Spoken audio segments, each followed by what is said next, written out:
we're looking at the death toll that's risen to 308. And fortunately, there are still some of them who are missing, but bleak chances of their survival. Rescuers are racing against time at this point to reach any of those survivors who could still be trapped in buildings and under debris.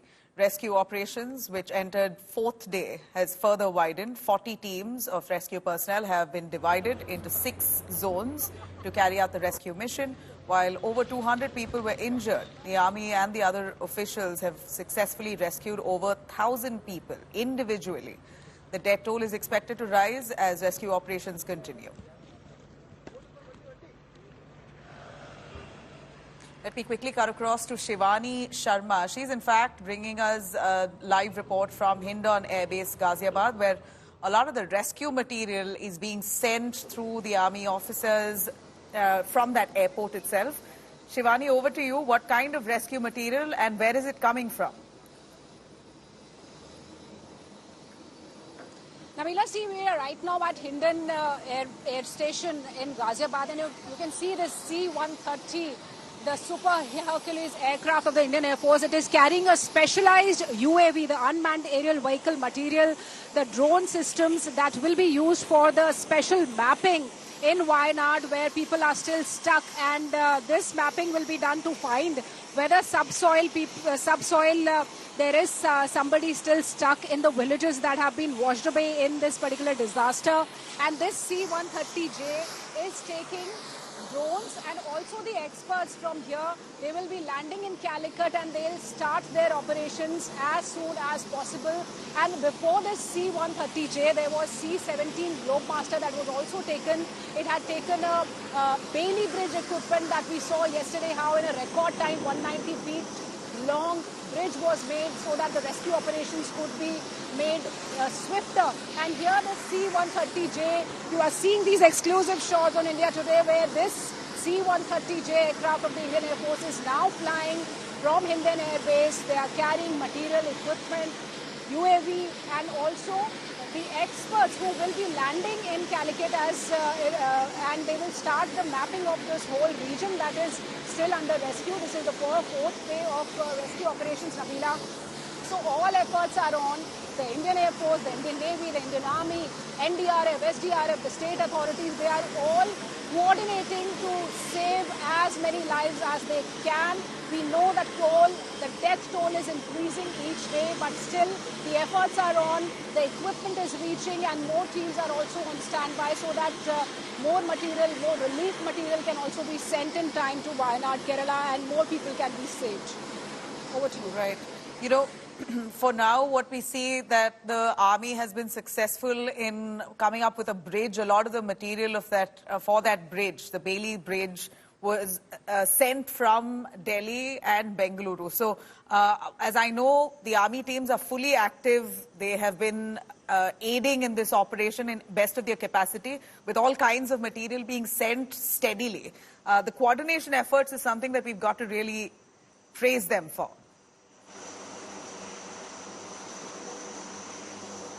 Nabila, the army teams, they are racing against times, more columns, more people, and especially when we talk about Karnataka and Kerala sub-area, that whole command that is dealing with this whole situation, that is carrying forward the rescue operations out there, the GOC, who is not only monitoring himself the whole rescue operation out there, but more teams from the adjoining areas have been pushed into action along with the teams of Indian Air Force. As we see here in Hindon, more and more crafts are flying into that region. They are trying to save more lives. They are trying to see and look at whole 3 to 4 villages that were totally washed away in this disaster. They're trying to see whether some more people are stuck there. And today itself, Nabila, 4 lives have been saved by the army. And these 4 people have been taken to safer places. They are building new roads. They are building new bridges so that the rescue teams can reach the spot. Rescue teams can also send the relief material for the survivor. They can take the injured to the hospitals. Over 1,000 people have already been rescued from different villages in Wayanad, Nabila. And you see these efforts continue from everywhere, not only in Wayanad. See, in Himachal Pradesh, in Uttarakhand, the forces are, they are just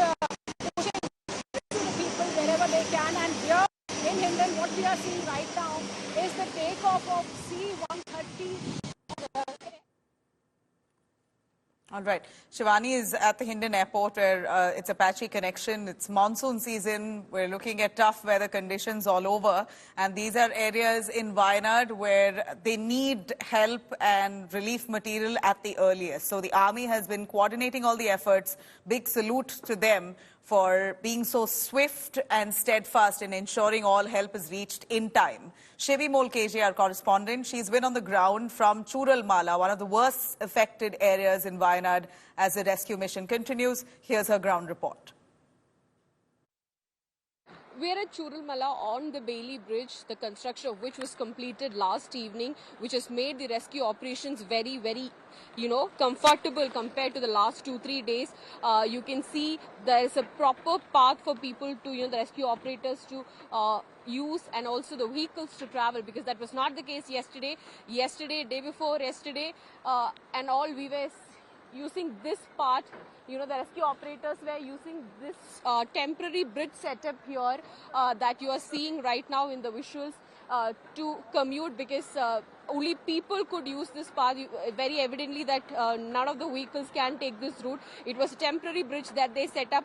Very, very difficult to use. One person at a time, maximum 2 or 3 people could only travel. But the case is different today once the construction is over, as vehicles with relief materials, with equipments and machinery are all taking this bridge to reach up till there at Mundakai, where the rescue operation is still pending, where the rescue operation is going in full swing.